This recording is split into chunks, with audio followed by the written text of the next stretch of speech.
बिस्मिल्लाहिर्रहमानिर्रहीम। दोस्तों, आज की इस वीडियो में हम ऑटोकैड में एक बहुत ही प्रैक्टिकल तरीका सीखेंगे जो सर्विंग और साइड लेआउट के काम में अक्सर इस्तेमाल होता है। हमें क्लाइंट की तरफ से कोई ड्राइंग मिलती है जो ज़्यादातर मिलीमीटर या मीटर में भी होती हैं और बाज़ औक़ात इसमें ग्राउंड कोऑर्डिनेट भी सेट नहीं होते। लेकिन जब हम इस ड्राइंग के मुताबिक साइड पर लेआउट या डिमार्केशन करनी हो तो हमें इससे पहले इस ड्राइंग को मिलीमीटर से मीटर में कन्वर्ट करना पड़ता है और फिर इसके असल ग्राउंड कोऑर्डिनेट के ऊपर सेट करना पड़ता है। तो इस वीडियो में हम इंशाल्लाह स्टेप बाय स्टेप ये पूरा प्रोसेस सीखेंगे। ड्राइंग को मिलीमीटर से मीटर में कन्वर्ट करेंगे और फिर इसको अपने ओरिजिनल कोऑर्डिनेट के ऊपर सेट करेंगे और इंशाल्लाह जो नेक्स्ट वीडियो होगी उस वीडियो में हम लेआउट के लिए कोऑर्डिनेट को एक्सट्रैक्ट करना सीखेंगे। इस पूरे प्रोसेस में हम ऑटोकैड के मुख्तलिफ कमांड जैसा कि स्केल, रोटेट और अलाइन का इस्तेमाल करेंगे। तो अगर आप साइड लेआउट, सर्विंग या कंस्ट्रक्शन फील्ड से ताल्लुक़ रखते हैं तो ये वीडियो आपके लिए बहुत मुफीद साबित होगी। तो चलिए वीडियो को शुरू करते हैं। मैं हूँ मोहम्मद इरशाद और आप देख रहे हैं होराइजन सिविल टेक्निक्स। ये मेरे पास एक ड्राइंग है जो कि मिलीमीटर में है। आप देख सकते हैं कि ये मिलीमीटर में ड्राइंग है। मुझे क्लाइंट की तरफ से ये 4 कोऑर्डिनेट्स दिए गए हैं, एक इस कॉर्नर का, एक इस कॉर्नर का, एक इस कॉर्नर का और एक ये वाला कॉर्नर है। ड्राइंग को स्केल करने के लिए, अलाइन करने के लिए, रोटेट करने के लिए सिर्फ 2 ही कोऑर्डिनेट काफ़ी होते हैं, लेकिन 4 कोऑर्डिनेट से ये कि क्रॉस चेक भी हो जाएगा। इसको हम 2 तरीके से करेंगे। एक तो हम स्केल करके रोटेट करेंगे, एक तो ये तरीका सीखेंगे और दूसरा हम अलाइन का तरीका सीखेंगे। अलाइन का तरीका कदरे आसान है लेकिन बाज़ औक़ात इसमें एरर भी आ जाता है और एरर इसलिए आता है कि अगर हम किसी पीडीएफ ड्राइंग को कन्वर्ट करते हैं तो फिर हम स्केल करने के बजाय हम डायरेक्ट अलाइन कर दें तो बाज़ औक़ात मसला आ सकता है। पहले हम स्केल करके इसको रोटेट करना सीखेंगे और बाद में इसी ड्राइंग को हम अलाइन करना भी सीखेंगे। तो सबसे पहला काम होगा कि ये जो कोऑर्डिनेट हमें दिए गए हैं, इन कोऑर्डिनेट को हमने इंपोर्ट करना है किसी भी न्यू ड्राइंग में। तो हम यहाँ पर ये मेरे पास कोऑर्डिनेट मौजूद हैं, 4 कोऑर्डिनेट्स हैं। तो हम इसको इंपोर्ट करते हैं ऑटोकैड में। तो ये भी आप सीख लें। ये एक फ़ाइल है मेरे पास एक्सेल की PENZXLS2DWG। ये डिस्क्रिप्शन में लिंक कर दूंगा, आप वहाँ से डाउनलोड कर सकते हैं। ये वाले कोऑर्डिनेट जो हैं इसके लिए सबसे ईस्टिंग पहले होना चाहिए, नॉर्थिंग बाद में होना चाहिए। तो मैं यहाँ पर पेस्ट कर देता हूँ, सेलेक्ट करें, राइट क्लिक करें और पेस्ट वैल्यूज़ कर देते हैं। हम ये वाले जो पॉइंट्स हैं इन पॉइंट्स को हम कॉपी कर लेते हैं। कंट्रोल C की मदद से कॉपी कर लिया और यहाँ पर एक न्यू ड्राइंग ओपन करते हैं। इसमें हम पेस्ट करते हैं कंट्रोल V। कमांड बार में आपने कंट्रोल V के ऊपर क्लिक करके यहाँ पर पेस्ट करना है। Z इंटर, E इंटर, ये कोऑर्डिनेट आपको शो हो रहे हैं। हम इसका स्टाइल जो है वो तब्दील कर देते हैं। इसके लिए आपने यूटिलिटीज़ में आना है और पॉइंट स्टाइल में जाना है। यहाँ पर आप कोई भी पॉइंट स्टाइल रख सकते हैं। तो ओके कर देते हैं। ये पॉइंट इंपोर्ट करने के बाद हम इसकी डायमेंशन ले लेते हैं। अगर मैं यहाँ पर इसकी डायमेंशन लेता हूँ तो ये डायमेंशन है 60.258 और हम दूसरी ड्राइंग में देखते हैं तो देखें कि ये वाली जो डायमेंशन है 60.258, ये चूँकि मिलीमीटर में है इसलिए इस तरह लिखा हुआ है। अब हम इसको इस ड्राइंग को उधर लेकर जाएंगे और इसको कन्वर्ट करेंगे स्केल की मदद से। सेलेक्ट करें, कंट्रोल+C प्रेस करें और उसके बाद ड्राइंग 2 में चले जाते हैं हम। यहाँ पर मैं इसको पेस्ट कर देता हूँ। जब मैंने पेस्ट किया तो ये ड्राइंग काफ़ी डिफरेंस है स्केल का। देखें कि मिलीमीटरों में क्या साइज़ आ रहा है और मीटर में क्या साइज़ आ रहा है। तो सबसे पहले हम इसको सेलेक्ट करेंगे और इसकी ब्लॉक्स का बनाएंगे, क्योंकि अगर हम ब्लॉक नहीं बनाएंगे तो हम इसको स्केल करेंगे तो ये प्रॉपर स्केल होगा नहीं। तो हमने इसको सिलेक्ट कर लेना है, B एंटर कर देंगे, B इंटर। तो हमारे पास ब्लॉक का एक बॉक्स ओपन हो गया। यहाँ पर सबसे पहले हम इसका देते हैं नेम मैं दे देता हूँ, प्रोजेक्ट भी देता हूँ, प्रोजेक्ट। इसके बाद ऑटोकैड में एक चीज़ ये है कि अगर आप सिलेक्ट करके कमांड लगाते हैं तो भी ठीक है, अगर आप पहले कमांड लगाते हैं उसके बाद सिलेक्ट कर रहे हैं तो भी ठीक है। प्रोफेशनल तो पहले आप कमांड लगाएं फिर सिलेक्ट करें, लेकिन अगर हम डायरेक्टली पहले सिलेक्ट करके कमांड लगाते हैं तो मेरे ख्याल में काम ज़्यादा बेहतर हो जाता है, जल्दी हो जाता है। खैर पिक पॉइंट करेंगे बेस पॉइंट कि कहाँ से हमने इसको एंकर करना है। मैं पिक पॉइंट के ऊपर क्लिक करता हूँ और बेस पॉइंट के लिए मैं ये वाला कोना सेलेक्ट कर लेता हूँ, क्योंकि इसी की बेस पर हमें इसको रोटेट करना है। वैसे आप कोई भी पकड़ सकते हैं, ये ज़रूरी नहीं है, लेकिन एंकर पॉइंट हमने ये दे दिया। उसके बाद ब्लॉक यूनिट मीटर आप रहने दें और इसको हम ओके कर देते हैं। अब नेक्स्ट आता है कि इसको स्केल करके छोटा करना है। स्केल के भी दो तरीके हैं, आप कोई सा भी तरीका यूज़ कर सकते हैं, लेकिन मैं यहाँ पर सिंपल से एक तरीका बताता हूँ आपको। आपने ये तो राउंड फिगर है, क्योंकि 1 मीटर में 1000 मिलीमीटर होता है, तो हम इसको स्केल करेंगे 1/1000।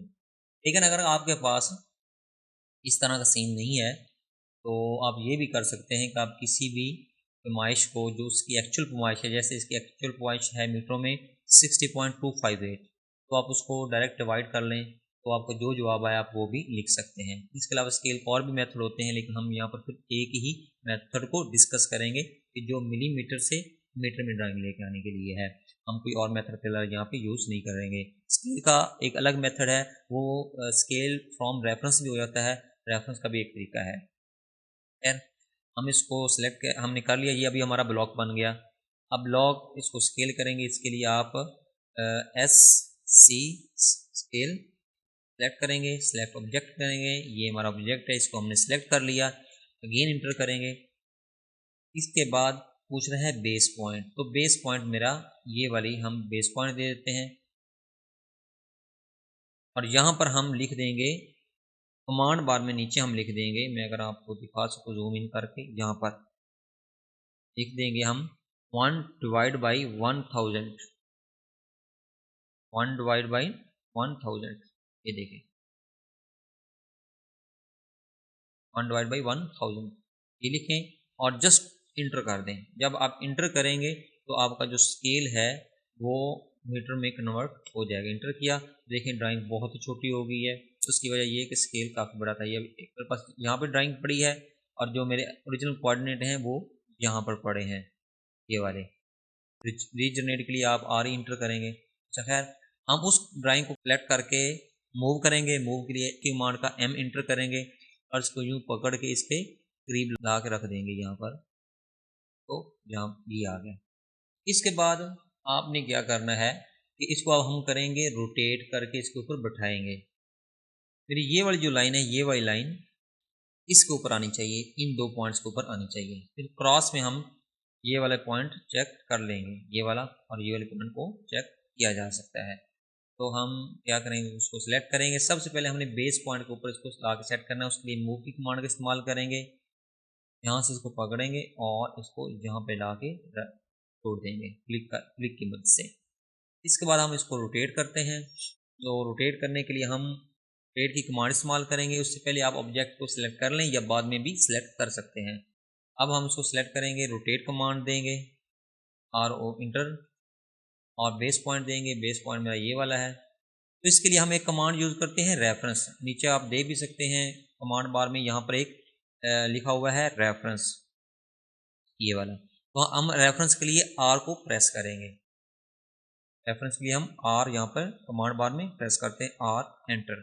इसके बाद स्पेसिफाई द रेफरेंस, तो रेफरेंस के लिए अगेन हम ये जो बेस पॉइंट है इसको सिलेक्ट करेंगे और इसके बाद ये वाला पॉइंट को सिलेक्ट करेंगे, सेकंड पॉइंट, और इसको यूं मूव करके आप देखें अब हमारे पास कमांड है, हम इजीली किसी भी जगह पर इसको मूव कर सकते हैं। तो बिल्कुल इस पॉइंट के ऊपर ला के मैं इसको बिठा देता हूँ, ये वाला देखिए मेरा पॉइंट जो है वो बैठ गया है। अगेन मैं Ctrl+Z करके इसको अंडू करता हूँ और मैं आपको दोबारा इसको रोटेट करने का दिखा देता हूँ। ये सिर्फ यहाँ पर रोटेट करने का तरीका इस्तेमाल नहीं होगा, ये बहुत सी जगह पर आप इस्तेमाल कर सकते हैं, तो इससे आप इजीली रोटेट कर सकते हैं। मैं Ctrl+Z कर देता हूँ। अब अगेन मैं रोटेट करना चाहूँगा, सेलेक्ट कर लिया, RO इंटर रोटेट की कमांड लगाई, बेस पॉइंट पकड़ा, R प्रेस किया, अगेन बेस पॉइंट पकड़ा, और इसके बाद ये वाला पॉइंट पकड़ लिया जहाँ से हमने इसको मूव करना है, ये वाला पॉइंट पकड़ लिया और इसको मूव करते हुए हम अपने डेस्टिनेशन पॉइंट पर उसको ले गए। ये मेरा डेस्टिनेशन पॉइंट है, ये मेरा पॉइंट, यहाँ पर मैंने इसको सिलेक्ट कर दिया। अब हम इसको देख लेते हैं, देखें कि यहाँ पर ये भी प्रॉपर बैठ चुका है और ये वाला पॉइंट भी प्रॉपर बैठ चुका है। तो एक तो तरीकाकार है ये। अब हम दूसरे तरीके को देख लेते हैं जो इससे कदरे बेहतर है इस लिहाज से, लेकिन बाज़ का तो वो तरीका इस्तेमाल नहीं करना चाहिए। जैसे हमने स्टार्ट में बता दिया था कि अगर PDF की ड्राइंग है तो उसको जब हम कन्वर्ट करेंगे, ब्लॉक बना के अलाइन करेंगे तो तरीका वो ठीक नहीं होगा, उसमें कुछ एरर्स आ जाते हैं। तो उसके लिए आपको पहले स्केल ही करना चाहिए प्रॉपर। अच्छा, मैं Ctrl+Z की मदद से इसको अंडू कर देता हूँ और इसको पहली वाली पोजीशन में ले जाता हूँ ब्लॉक से पहले जहाँ पर हमने इसका बनाया था। अब मैंने अंडू कर दिया। अब ये इस वक्त ड्राइंग मिलीमीटर में है और हमने इसको यहाँ पर लेकर आना है, इस पॉइंट पर, इन दो पॉइंट्स के ऊपर हमने लेकर आना है। तो इसके लिए दूसरा मेथड जो है वो हम यूज़ करने के, इसके लिए हम जो कमांड यूज़ करने वाले हैं वो है अलाइन की। तो उसके लिए आपने AL लिख के इंटर करना है। ऊपर अलाइन आप देख भी सकते हैं, ये वाला अलाइन AL इसकी कमांड है, शॉर्टकट है। और अलाइन पूरा भी आप लिख सकते हैं, LIGN भी लिख सकते हैं। AL लिखने के बाद हम इसको जस्ट एंटर करेंगे। अलाइन सेलेक्ट ऑब्जेक्ट है, वो आपसे ऑब्जेक्ट पूछ रहा है कि किसको हमने अलाइन करना है। तो हमारा ये जो ऑब्जेक्ट है ये है, इसको हमने अलाइन करके बैठाना है। तो इसमें दो काम हो जाएंगे एक ही दफ़ा में। एक तो हमारा रोटेट भी हो जाएगा और दूसरा हमारा स्केल भी हो जाएगा। दोनों काम एक ही टर्म में हमारे होने वाले हैं। तो उसके लिए हम ऑब्जेक्ट को, आपने ब्लॉक बनाना आपका लाजमी है, आपका ब्लॉक बना होना चाहिए। हम इसको सिलेक्ट कर लेते हैं, सिलेक्ट कर लिया माउस की मदद से, एंटर करेंगे। अब कमांड बार में देखें लिखा हुआ है स्पेसिफाई फर्स्ट सोर्स पॉइंट। तो मेरा ये जो वाला पॉइंट है ये मेरा फर्स्ट सोर्स पॉइंट है होगा और ये मेरा सेकंड सोर्स पॉइंट होगा। और इसी तरह जहाँ पर मैंने इसको लेकर आना है ये मेरा फर्स्ट डेस्टिनेशन पॉइंट होगा और ये मेरा सेकंड डेस्टिनेशन पॉइंट होगा। तो मैं यहाँ पर इसको सिलेक्ट कर लेता हूँ, इस कॉर्नर को सिलेक्ट करेंगे और उसके बाद अब कमांड बार में देखें तो लिखा हुआ है स्पेसिफाई फर्स्ट डेस्टिनेशन पॉइंट। तो उस पॉइंट मैंने सेलेक्ट कर लिया। अब मैं फर्स्ट डेस्टिनेशन पॉइंट पे ले जाता हूँ। माउस की मदद से आपने स्क्रॉल इन और स्क्रॉल आउट करते जाना है, जूम इन जूम आउट होता जाएगा स्क्रॉल की मदद से। ये वाला मेरा फर्स्ट डेस्टिनेशन पॉइंट है। इसके बाद कमांड बार में देखें तो लिखा हुआ है second source point. Second source point मेरा ये वाला पॉइंट है और सेकंड डेस्टिनेशन पॉइंट मेरा ये वाला हो जाएगा, ये वाला पॉइंट। इसके बाद आपने अगर थर्ड पॉइंट भी ऐड करना है तो आप कर सकते हैं, लेकिन मेरे ख्याल में ज़रूरत नहीं होती, दो पॉइंट ही काफ़ी होते हैं अलाइन करने के लिए। इसके बाद हम जस्ट एंटर कर देंगे। अब आप कमांड बार में देखें तो लिखा हुआ नज़र आएगा आपको based on alignment point scale object based on alignment point.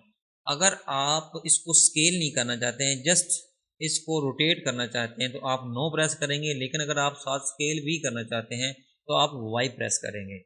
Y press करेंगे या माउस की मदद से आप इसे सिलेक्ट भी कर सकते हैं। मैं यहाँ पर वाई प्रेस कर देता हूँ, वाई और एंटर कर देता हूँ। देखें हमारे दोनों काम एक ही टाइम में हो गए।